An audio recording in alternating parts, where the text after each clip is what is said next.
Movie के start में हम देखते हैं कि एक डॉक्टर का इंटरव्यू टीवी पर आ रहा होता है। ये डॉक्टर पब्लिक को बता रही होती हैं कि हमने कैंसर का इलाज ढूंढ लिया है। इंटरव्यू लेने वाली शख्स जब पूछती है कि आपने आज तक कितने लोगों का इलाज किया, तो वो डॉक्टर, जिसका नाम एलिस होता है, वो बताती है कि 10,000 लोगों का, और सब के सब लोग ठीक हो गए थे। मतलब इनका इलाज 100% काम करता है।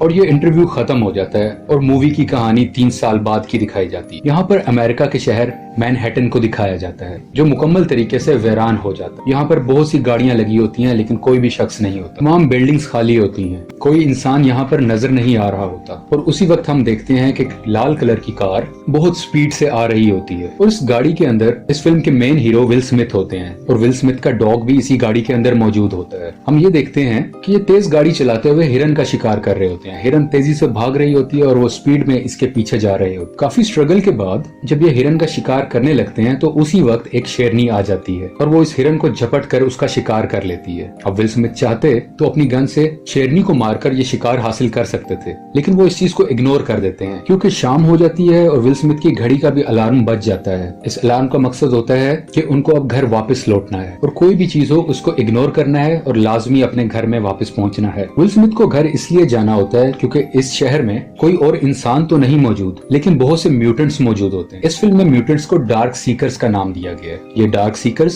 सिर्फ रात को बाहर निकलते हैं क्योंकि दिन में ये रोशनी बर्दाश्त नहीं कर सकते। इसीलिए विल स्मिथ का अलार्म बजता है और वो अपने घर चले जाते हैं। अब वो अपने घर में पहुंच चुके हैं। अब घर के अंदर विल स्मिथ और उनका डॉग मिलकर खाना खाते हैं और अपने घर को मुकम्मल तरीके से सील कर देते हैं। तमाम डोर्स को लॉक कर दिया जाता है और तमाम लाइट्स को भी ऑफ कर दिया जाता है, ताकि बाहर से किसी भी डार्क सीकर मीन्स वो म्यूटेंट्स, उनको पता ना चल सके कि घर के अंदर कोई मौजूद है। विल स्मिथ को अपने डॉग से बहुत प्यार होता है, और हम ये देखते हैं कि विल स्मिथ और उसका डॉग एक बाथटब में मिलकर सो रहे होते हैं, और इसी दौरान बाहर से बहुत डार्क सीकर्स की भी आवाज आ रही होती है। और अब यहाँ से कहानी फ्लैशबैक में जाती है। अब कहानी क्योंकि फ्लैशबैक में चली गई है, और हम ये देखते हैं कि विल स्मिथ अपनी फैमिली के साथ होता है, और वहाँ से वो अपनी बीवी और बेटी को लेकर एयरपोर्ट की तरफ निकल जाया करते। विल स्मिथ अपनी वाइफ को बताते हैं कि कम से कम 2 हफ्ते का खाना अपने पास लेकर अरेंज कर लेना और एटीएम से पैसे निकलवा कर अपने पास रखना। वो अपनी वाइफ को ये भी बताते हैं कि आर्मी 1 घंटे के अंदर इस एरिया को सील कर देगी। उसकी वाइफ बहुत परेशान होती है और वो पूछती है क्या यह वायरस हवा से फैल रहा है। इस वक्त तक विल स्मिथ को कुछ नहीं पता होता और वो कहते हैं कि हाँ शायद कुछ ऐसा ही है।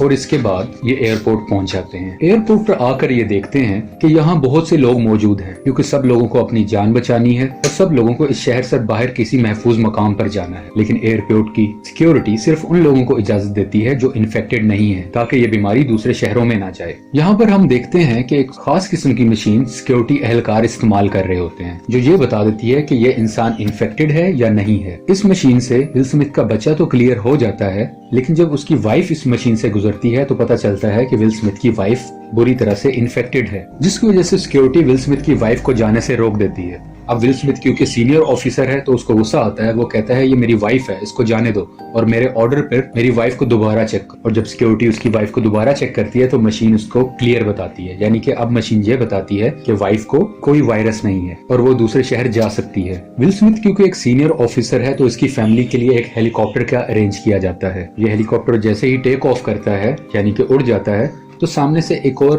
हेलीकॉप्टर आ रहा होता है जिस पर डार्क सीकर्स अटैक कर देते हैं, और वो दूसरे वाला हेलीकॉप्टर इनबैलेंस होके विल स्मिथ की फैमिली वाले हेलीकॉप्टर पर आकर टकरा जाता है, जिसकी वजह से दोनों हेलीकॉप्टर क्रैश हो जाते हैं। और इस क्रैश की वजह से दोनों हेलीकॉप्टर्स के अंदर मौजूद मुसाफिर मर जाते हैं, जिसमें विल स्मिथ की वाइफ और बेटा भी होता है। अब हम देखते हैं कि विल स्मिथ एक लेबोरेटरी के अंदर मौजूद होते हैं और वो infected Recevez jusqu'à 100 € de bonus en action. Investissez instantanément avec Vivid.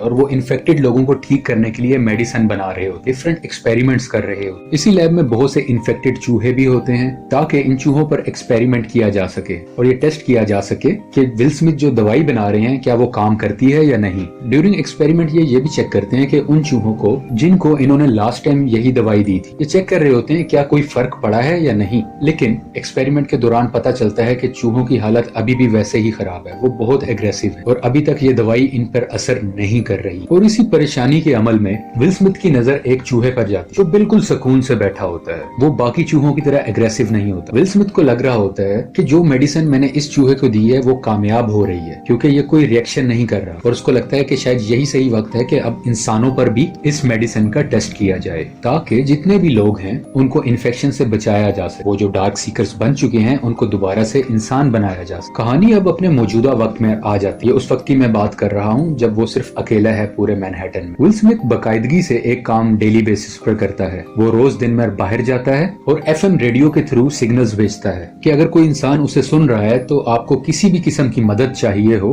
तो मैं मौजूद हूँ, मैं आपको खाना दे सकता हूँ, मैं आपको शेल्टर दे सकता हूँ, इस उम्मीद पर कि एक दिन उसे कोई ना कोई सुनेगा और उसे कोई राब्ता करेगा। तो वो इस बात पर बिलीव करता है कि मैं अकेला नहीं हूँगा, यहाँ पे और कोई भी हो सकता है जो मुझे सुनेगा और मैं उसे मिल सकूं या वो मुझसे मिल सके। और वो ये भी बताता है कि वो रोज 12 बजे एक ब्रिज पर अवेलेबल होता है और मैं आपको रोज वहीं पर मिलूंगा। अब शिकार के सिलसिले में विल स्मिथ को एक और हिरन नजर आता है। वो और उसका डॉग उस हिरन का पीछा करते हुए एक कमरे के करीब पहुंच जाते हैं। वो कमरे में बहुत अंधेरा होता है। विल स्मिथ तो उस कमरे में दाखिल नहीं होना चाहता, लेकिन उसका कुत्ता उसी कमरे में चला जाता है जहाँ पर बहुत अंधेरा होता है। क्योंकि विल स्मिथ अपने डॉग से बहुत प्यार करता है तो वो भी अपने डॉग के लिए उस अंधेरे वाले कमरे में दाखिल हो जाता है। विल स्मिथ की गन के आगे लाइट लगी होती है जो उसे अपना डॉग ढूंढने में मदद दे रही होती है। यहाँ पे इन्हें इसका डॉग मिल जाता है और वो अपने डॉग को कहते हैं चलो मेरे साथ चलो, हम घर चलते हैं। लेकिन इनका डॉग बहुत डरा हुआ होता है। और इसी बात के दौरान विल स्मिथ को उस कमरे से कुछ आवाजें आती हैं। विल स्मिथ जब अपने राइट लेफ्ट देखता है तो वहाँ पर उसकी नजर एक डार्क सीकर पर पड़ती है। डार्क सीकर मीन्स वही म्यूटेंट्स। इससे पहले कि वो डार्क सीकर विल स्मिथ पर अटैक करता,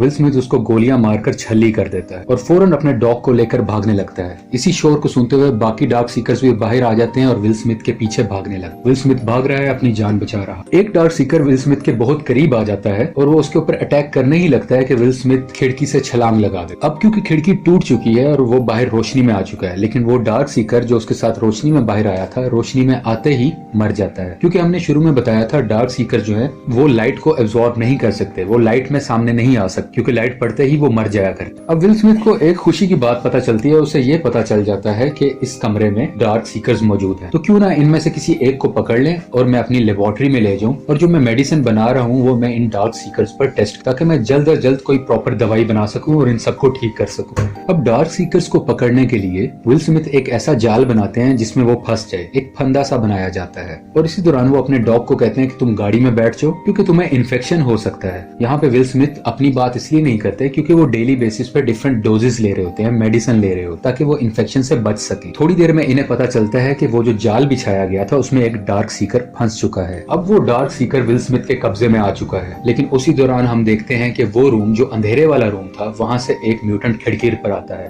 और वो बहुत जोर से चलाता है विल स्मिथ को देख, जैसे वो उसे बदला लेना चाह रहा है। खैर विल स्मिथ उस डार्क सीकर को लेकर अपनी लैब में आ जाते हैं। अब विल स्मिथ इस म्यूटेंट पर वही दवाई का इस्तेमाल करते हैं जो उन्होंने उस चूहे पे की थी। वही चूहा जो इन्हें लग रहा था कि वो ठीक हो रहा है। दवाई देने के कुछ बाद ही उस डार्क सीकर की सांसें आहिस्ता होने लग जाती, उसका हार्ट रेट कम होने लग जाता है, जिससे विल स्मिथ को लगता है, उन्हें एक उम्मीद आती है कि शायद ये ठीक हो रहा है। और उसी वक्त वो म्यूटेंट जाग जाता है और जोर से चीखे मारने लगता है और उसके बाद वो बेहोश हो जाता है। और विल स्मिथ काफी मायूस हो जाते हैं कि इलाज मुकम्मल तरीके से नहीं हो पाया। यहाँ पर विल स्मिथ एक वीडियो रिकॉर्डिंग कर रहे होते और वो ये इस बात का खुलासा करते हैं कि जो दवाई मैंने बनाई है वो मुझे तो बचा सकती है इस इन्फेक्शन से, लेकिन जो ऑलरेडी इन्फेक्टेड हो चुके हैं उनको ठीक नहीं कर सकती।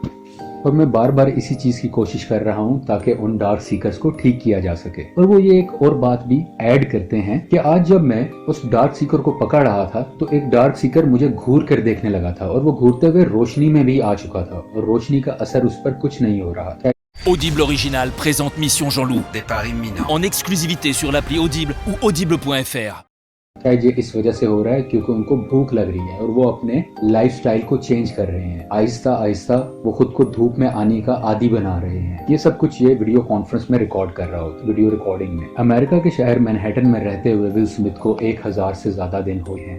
इसी तरह एक दिन विल स्मिथ अपने डॉग के साथ दिन में बाहर जा रहा होता है तो उसका पाँव एक फंदे में फंस जाता है और वो उल्टा होके हवा में लटक जाता है। ये फंदा बेसिकली डार्क सीकर्स ने लगाया होता है क्योंकि डार्क सीकर्स भी सोचने समझने की बहुत सलाहियत रखते हैं। अब विल स्मिथ हवा में लटका होता है और वहीं पे वो बेहोश हो जाता है। ये फंदा बिल्कुल उसी तरह लगाया गया था जैसे कि एक दिन पहले विल स्मिथ ने डार्क सीकर्स को पकड़ने के लिए लटकाया था, और अब डार्क सीकर्स ने बिल्कुल उसी तरह कॉपी करके विल स्मिथ को फंसा दिया होता है। अभी दिन का वक्त और कुछ ही देर बाद विल स्मिथ की घड़ी का अलार्म बजने लगता है, यानी कि शाम होने वाली है, रात होने वाली है। और नीचे से विल स्मिथ का डॉग भी बार बार भौंकता है उसे उठाने के लिए कि यहाँ से आजाद हो जाओ ताकि हम निकल सके, क्योंकि ये टाइम डार्क सीकर्स का है और वो इस टाइम बाहर आ जाते हैं, और अगर वो बाहर आ गए तो विल स्मिथ की खैर नहीं। विल स्मिथ अब जाग चुका है। वो अपनी जेब से चाकू निकालकर उस रस्सी को काट देता है और नीचे गिरते हुए गलती से वही चाकू उसके पांव में घुस जाता है। विल स्मिथ अपने डॉग समेत अपनी गाड़ी की तरफ बढ़ रहे होते हैं और इसी दरमियान वही डार्क सीकर सामने आ जाता है जो रोशनी में आ गया था। उस डार्क सीकर्स के पास 2 अपने डॉग्स भी थे जो कि इन्फेक्टेड हैं।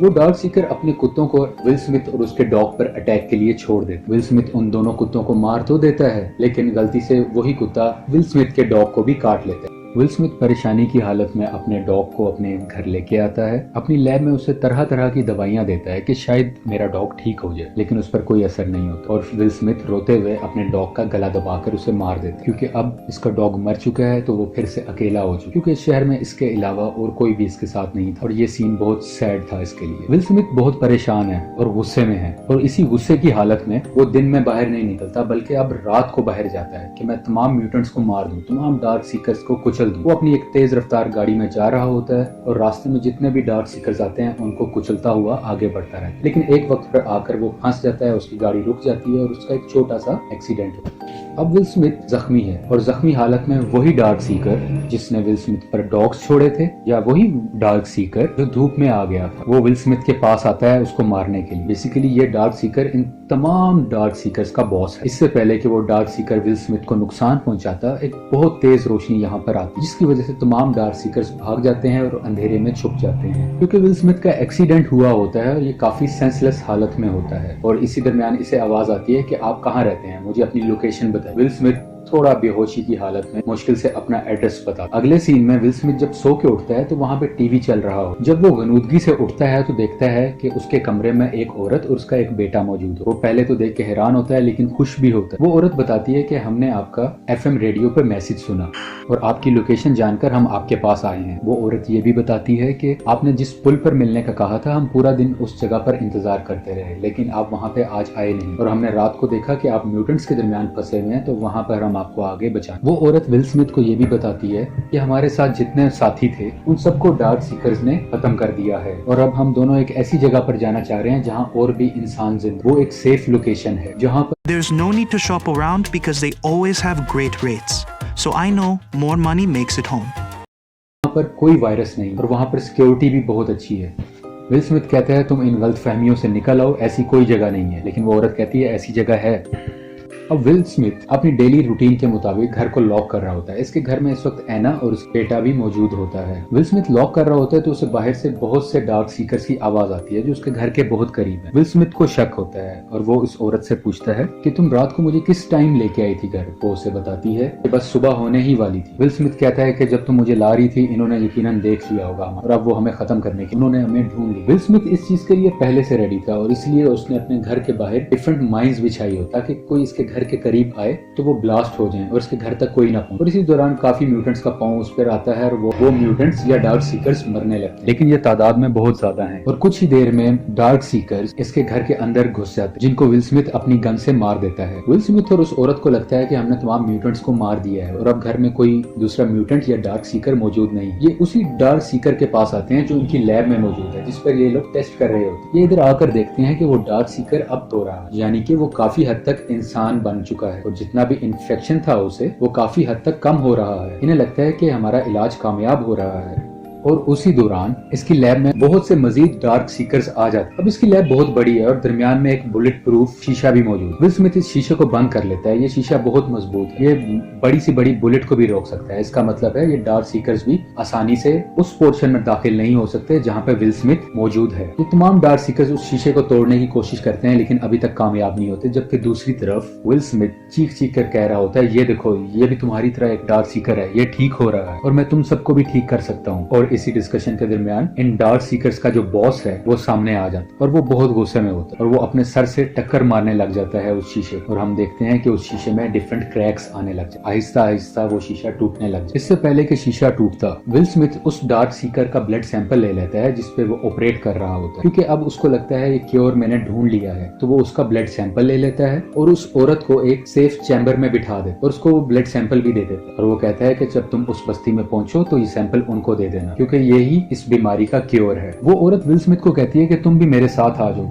लेकिन विल स्मिथ कहता है नहीं, तुम लोग जाओ, ये लोग रुकने वाले नहीं है, इनको मुझे ही खत्म करना होगा। यहाँ पर विल स्मिथ एक दराज को ओपन करता है और वहां से एक हैंड ग्रेनेड निकालता है और विल स्मिथ भागते हुए उन म्यूटेंट्स के करीब जाता है और इन तमाम म्यूटेंट्स या डार्क सीकर्स के दरमियान जाके अपने हैंड ग्रेनेड को ओपन कर लेता है और यहाँ एक बड़ा सा ब्लास्ट जिसमें विल स्मिथ और तमाम डार्क सीकर्स मर जाते हैं। ये एक सैड मोमेंट था हम सब के लिए। और अब हम देखते हैं कि एना यानी कि वो लड़की जो विल स्मिथ के पास होती है, वो एक ऐसी जगह पर पहुंच जाती है जहाँ पर वो जाना चाहती थी, यानी कि वैसी ही बस्ती, वैसी ही जगह जहाँ पे बचे हुए इंसान मौजूद है और वहाँ पर हाई सिक्योरिटी है ताकि कोई भी डार्क सीकर वहाँ पर ना आ सके। यहाँ पर एना को प्रोटेक्शन मिलती है और वो ब्लड सैंपल वहाँ पर मौजूद सिक्योरिटी को एना दे